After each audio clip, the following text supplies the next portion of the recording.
Bəs mənim maraqlıdır, sən onun yanında olanda nə cür reaksiyasını görürdün? Hacı istəyirdi ki, bizim gənclərimiz həmişə milli vətənpərvər ruhda böyüsün. Vətəni, dövləti, bayrağı sevsinlər, yad təsirlərə düşməsinlər.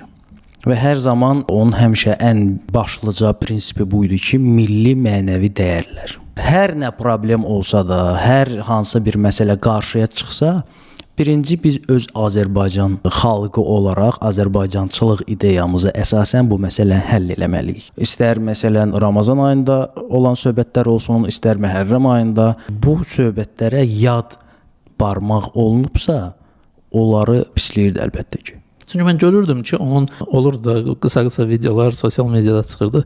Onun danışığından, reaksiyasından iki şeyi gördüm. Birinci görürdüm ki, o bayaq dediyim kimi adam gündəmi izləyir, daima gündəmi və gündəmin nəbzini izləyir. İkincisi də gördüm ki, yəni danışığından, səs tonundan hər halda o aktyor sənəti üzrə təhsil almamışdı o adam.